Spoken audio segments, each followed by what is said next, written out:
Vamos a empezar con un tema que es bastante importante, no solo por el número de preguntas que se presentan en el examen de la residencia, sino por la importancia que tiene esta patología dada su prevalencia y su epidemiología, ¿no?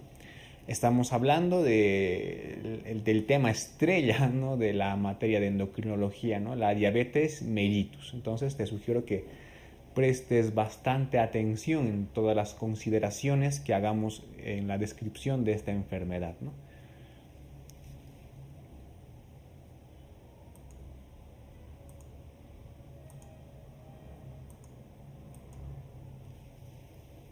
Bien,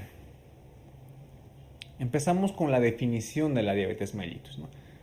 Ahí en la imagen ves una imagen pequeñita, ves un glucómetro, ¿no?, con una determinada cifra, ¿no?, que vamos a analizarla más adelante, evidentemente, y al lado un montón de dulces, como quieras llamarlo, ¿no? Entonces, esta enfermedad está en relación, en muchos casos, con nuestro estilo de vida y con nuestra alimentación. Pero no tienes que quedarte con el concepto de que la diabetes es azúcar alto en sangre y nada más. Si bien es el factor fundamental, la diabetes engloba muchas más otras cosas, ¿no? Entonces, ¿cómo definimos a la diabetes? Definimos como una enfermedad que comprende un grupo de trastornos metabólicos, ¿no?, de etiología multifactorial, ¿no?, pero que tienen en común, ¿qué cosa? La hiperglucemia. Entonces, la diabetes es una serie de trastornos metabólicos, es decir, que comprende alteración del metabolismo de los carbohidratos, de los lípidos y las proteínas, ¿no?, que tiene etiología multifactorial, ¿no? Por ejemplo, desde factores genéticos y factores ambientales, ¿no? Y también que tienen en común, ¿qué cosa? Evidentemente la hiperglucemia, ¿no?, la elevación de la glucosa en la sangre. Entonces, esa es la definición más exacta de la diabetes mellitus.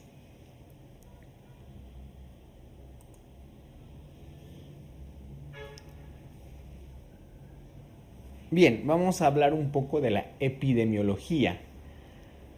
Evidentemente, la diabetes mellitus es una enfermedad que cada año que pasa, pues tiene más pacientes diagnosticados, es decir, aumenta su prevalencia.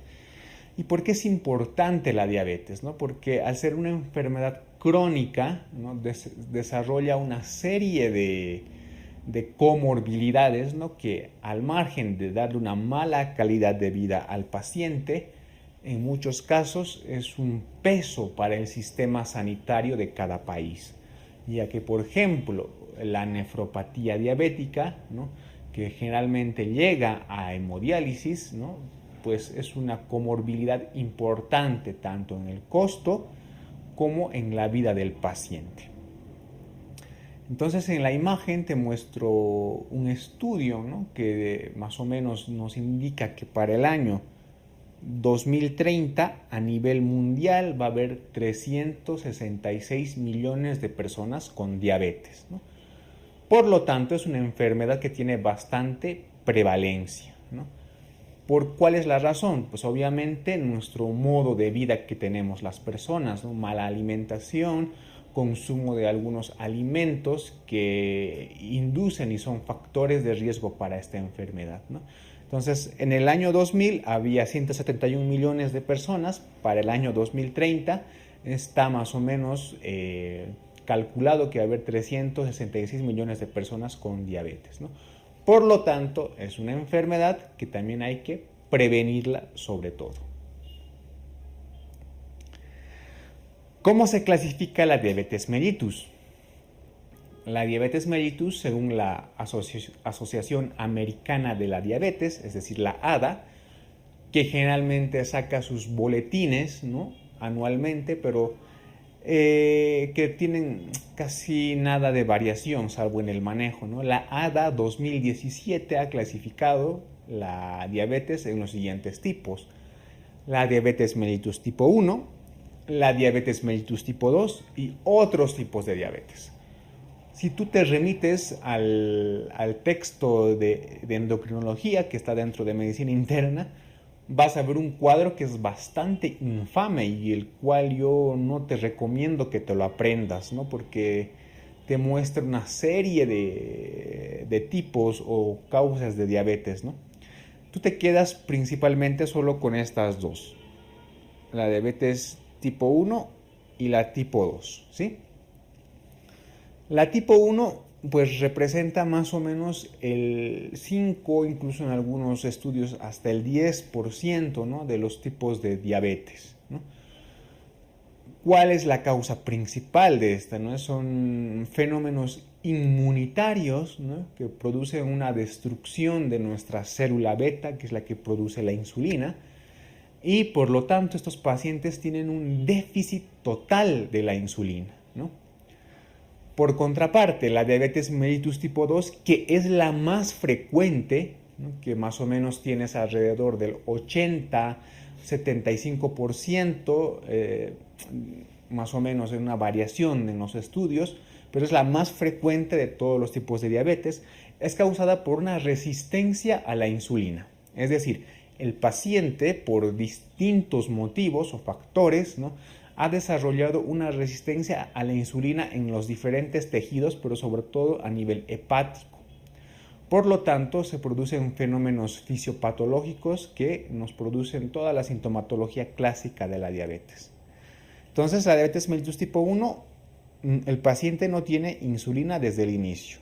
En cambio, en la 2, el paciente sí que tiene insulina, al menos al principio de la enfermedad, pero que evidentemente, conforme vaya pasando el tiempo, también va a llegar al mismo estado que la diabetes mellitus tipo 1. ¿Cuál es el más frecuente? La diabetes mellitus tipo 2. ¿Por qué te digo que los otros tipos de diabetes, ese cuadro que está en el texto es un poco infame? Porque pues es un montón de tipos de diabetes, ¿no? Entre los principales te puedes quedar, por ejemplo, con los factores genéticos, ¿no? Unos factores genéticos en las diabetes mellitus tipo MODY, ¿no? Las diabetes mellitus que están en relación con otras enfermedades endocrinológicas, por ejemplo, con la acromegalia, ¿no?, que es el aumento de la hormona de crecimiento. También la diabetes mellitus que está en relación con enfermedades del páncreas exócrino, por ejemplo las pancreatitis, que también te pueden llegar a dar una diabetes mellitus, ¿no? Entonces son una serie de patologías que se encuadran dentro de este índice que se llama otros tipos de diabetes. Pero los principales, como te he indicado, el tipo 1 y el tipo 2. Y de estos el más frecuente, evidentemente, el tipo 2. ¿Cómo se realiza el diagnóstico? Como toda enfermedad endocrinológica, el diagnóstico es primero bioquímico, ¿no? Entonces, la ADA también tiene unos criterios para el diagnóstico de la diabetes mellitus. Entonces, son los siguientes. Tenemos los siguientes 4 criterios para el diagnóstico de diabetes. Síntomas de diabetes o clínica de hiperglucemia más concentración de glucosa plasmática al azar mayor a 200 miligramos. ¿A qué me refiero? Los síntomas clásicos de la diabetes, como vamos a ver más adelante, son por ejemplo la poliuria, la polidipsia, la pérdida de peso, etc., ¿no? Un paciente que viene con esta sintomatología clásica o con clínica de hiperglucemia, por ejemplo, un paciente ya descompensado que venga con una cetoacidosis diabética o un coma hiperosmolar o un síndrome hiperosmolar, ¿no?, y que en la analítica veamos una glucosa mayor a 200 miligramos, pues estos ya son criterios de diabetes. Otros criterios, tenemos la glucosa plasmática en ayunas, que sea mayor a 126 miligramos de litro, la glucosa plasmática a las 2 horas de sobrecarga de glucosa, ¿no?, una tolerancia oral de la glucosa, que sea mayor a 200 miligramos, o una hemoglobina glucosilada que sea mayor a 6.5%. Estos incisos que te estoy marcando, tanto la glucosa plasmática en ayunas, la sobrecarga oral de la glucosa como la hemoglobina glucosilada, para diagnosticar diabetes se tienen que repetir estas pruebas en otro día. Es decir, tenemos que tener 2 veces alterada alguno de estos parámetros, ¿sí? Ya sea la glucosa plasmática tengo mayor a 126, para diagnosticar diabetes tengo que hacer la misma medición en otro día, ¿no? Y me tiene que dar otra vez mayor a 126. Solamente con estos dos parámetros puedo diagnosticar diabetes. Lo mismo pasa con la glucosa plasmática con sobrecarga oral de glucosa o la tolerancia oral de glucosa, ¿no? Si en una medida me ha dado 200, ya tengo un punto para diagnosticar diabetes, pero tengo que hacer la misma medida en otro día, ¿no? Y en 2 veces la medida que me salga mayor a 200, también diagnostico diabetes mellitus. La hemoglobina glucosilada me pasa lo mismo, ¿no? Para hacer el diagnóstico de la diabetes tengo que tener una medida alterada y en otro día otra vez la misma medida alterada. También puedo hacer una mezcla de los criterios, ¿no? Por ejemplo, que me salga una glicemia plasmática en ayunas mayor a 126 y en otro día puedo hacer una tolerancia oral a la glucosa y me sale mayor a 200. Pero sin embargo, lo más recomendable es que para el diagnóstico sean las mismas pruebas, es decir, glicemia alterada, perdón, glicemia en ayunas, al otro día otra vez glucemia en ayunas, ¿no? Lo más recomendable es que sean la misma prueba en diferentes días. La única excepción es la primera, la que te he dicho, ¿no? Un paciente que ya tiene síntomas y clínica clásica de diabetes o que tenga una descompensación de diabetes, a esto sumado su glicemia al azar que sea mayor a 200, pues ya directamente es diagnóstico de diabetes. No hay necesidad de volver a repetir las pruebas.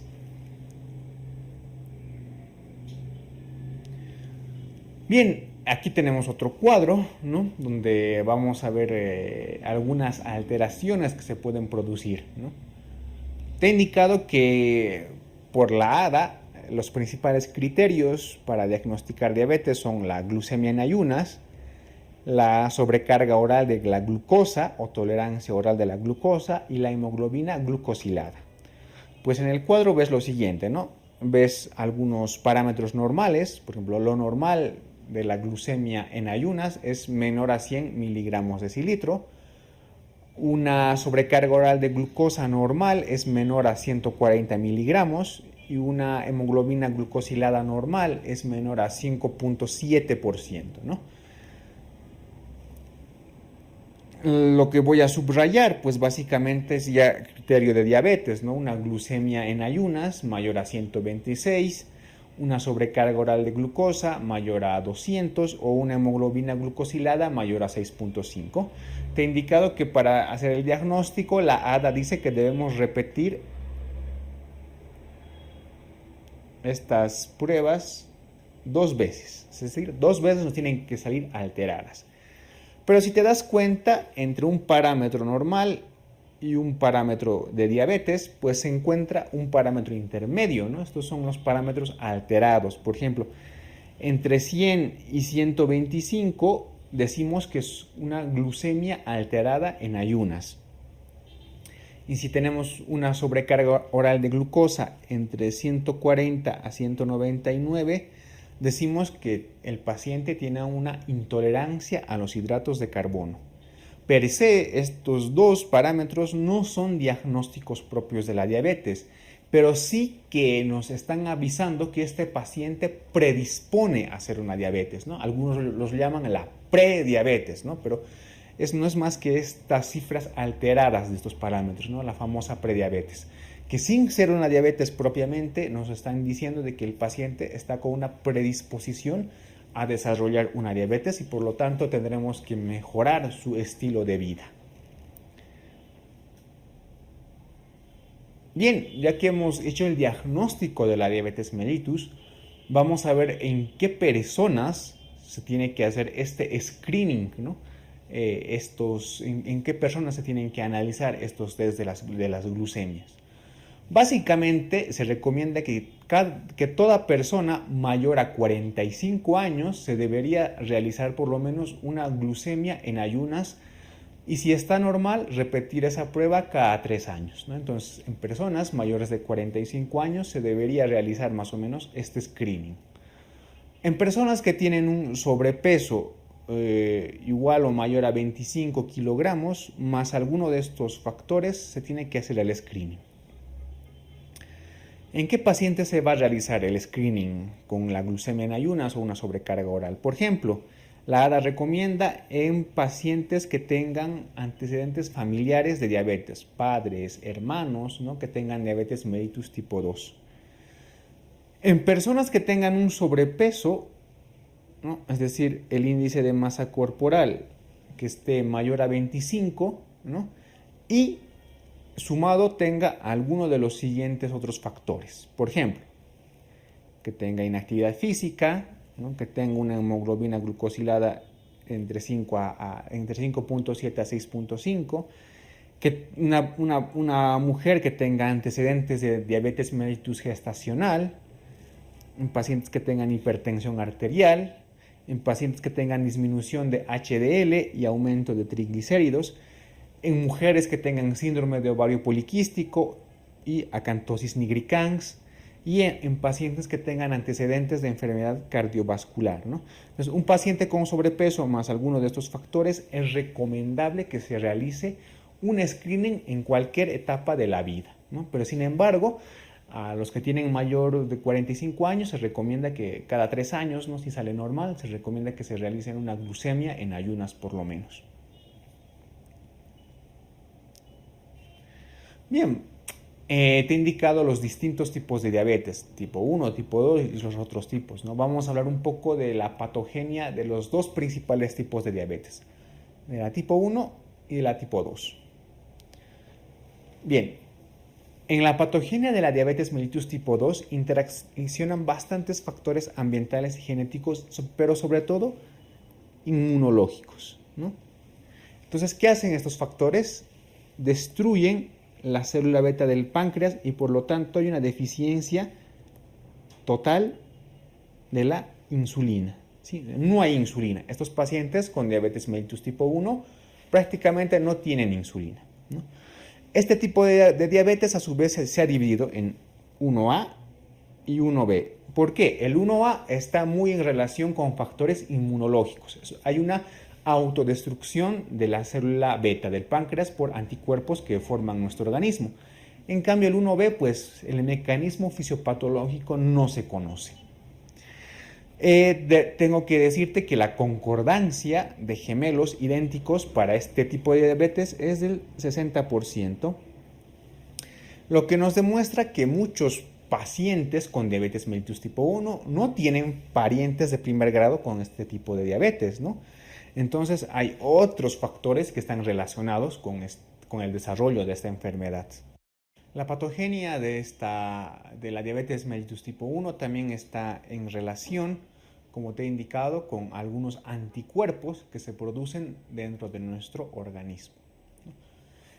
Debo recordarte que este tipo de diabetes pues, se presenta sobre todo en personas jóvenes, ¿no? Sobre todo en personas menores de 20 años. Sin embargo, se ha visto de que hay un tipo de diabetes que se produce en personas mayores, ¿no? Un tipo de diabetes que es también autoinmunitario, ¿no? Es la denominada LADA, ¿no? Una diabetes autoinmunitaria, pero de los ancianos, la diabetes mellitus tipo LADA. Entonces, la base fisiopatológica de la diabetes de este tipo 1, pues es la infiltración de linfocitos. Hay una infiltración de linfocitos en los islotes pancreáticos, se generan una serie de anticuerpos y por lo tanto ocurre la destrucción de la célula beta, ¿no? Y por lo tanto no hay insulina. Entonces, esa es la base fisiopatológica de la diabetes mellitus tipo 1. Entonces, ¿qué tipos de anticuerpos se pueden producir? Normalmente hay muchos, ¿no? Pero los más importantes son el anticuerpo antiácido glutámico, ¿no? El anti-GAT, el anticuerpo anti-islotes pancreáticos, el ICA, y los anticuerpos anticanal de zinc, el anti-zinc T8. ¿Cuáles son los más utilizados? Los más utilizados son los anticuerpos antiácido glutámico, los anti-GAT, ¿no? Están presentes más o menos en el 70% de los casos. Los que están presentes en la mayoría de los casos son los anti-islote pancreáticos, ¿no? Más del 85%. Pero el que no haya estos anticuerpos no descarta que un paciente tenga una diabetes mellitus tipo 1, ¿no? Ya te he indicado que los criterios para diagnosticar diabetes pues son los de la ADA, ¿no? Son la medición de la glucosa, ya sea en ayunas, sobrecarga oral y la hemoglobina glucosilada. La medición de estos anticuerpos no descarta, ¿no? O confirma, perdón, no descarta que un paciente tenga diabetes, sino más o menos nos ayuda a identificar si el paciente tiene un trastorno autoinmunitario o no, ¿no? Entonces, esos son los principales anticuerpos dentro de la diabetes mellitus tipo 1. Vamos a hablar un poco de la patogenia de la diabetes mellitus tipo 2, ¿no? Recordarte que la diabetes mellitus tipo 2 es el tipo de diabetes más prevalente, ¿no? Más o menos entre el 75 y 80%. Se presenta en personas más o menos de la edad media, ¿no? O sea, 30, 35, 40, 50 más o menos, ¿no? Y está en estrecha relación con nuestro modo de vida, o sea, con nuestros factores de alimentación, por así decirlo. Entonces, dos aspectos esenciales que tenemos que entender para el desarrollo de esta patología, pues es lo siguiente, ¿no? La resistencia a la insulina, con su respectiva secreción anormal, que están provocados por factores ambientales y genéticos. Entonces, la base de la patogenia de la diabetes mellitus tipo 2 está en relación con su resistencia a la insulina, que está provocada por distintos factores ambientales, ¿no? Nuestra dieta y genéticos. Si tú piensas más o menos entre la diabetes mellitus tipo 2, cuál puede tener un componente genético, podrías pensar que la de tipo 1 tiene un componente genético mayor que la de tipo 2, pero ya te he demostrado que no, ¿no? La diabetes mellitus tipo 2 es la que posee un fuerte componente genético, incluso mayor que la diabetes mellitus tipo 1, ¿no? La concordancia entre gemelos idénticos es más o menos cerca del 90%, en cambio en la diabetes tipo 1 era solo del 60%, ¿no? Los pacientes que tengan un padre, ¿no?, con diabetes tipo 2 tienen un riesgo aproximado de un 40% de padecer, ¿no?, por su fuerte componente genético. Por lo que la influencia genética es más importante que en la diabetes mellitus tipo 1. Esta enfermedad, la diabetes tipo 2, es una enfermedad poligénica, multifactorial, ¿no?, que además de la genética tiene factores ambientales como los que te indico a continuación: la obesidad, la nutrición, ¿no?, la falta de actividad física. Entonces todo esto modula el fenotipo para el desarrollo de la patogenia de la diabetes mellitus tipo 2. Pero recuerda, el principal componente es la resistencia a la insulina que se va desarrollando.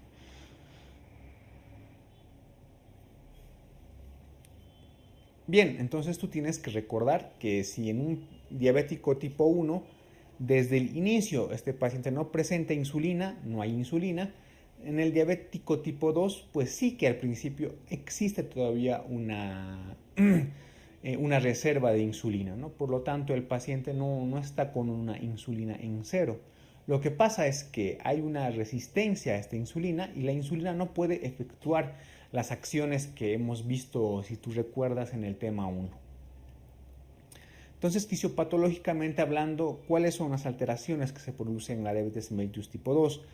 Hay una secreción alterada de la insulina, es decir, hay una alteración en su secreción. Hay una resistencia, que es lo principal, lo que te he indicado, ¿no? Una resistencia de órganos periféricos a la insulina.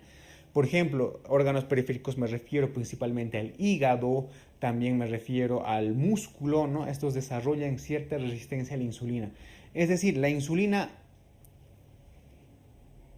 interactúa con su receptor, pero no puede efectuar sus acciones. Es decir, no es capaz de meter a la glucosa dentro de la célula, ¿no? Hay insulina, pero esta insulina no puede actuar bien con sus receptores, ¿no?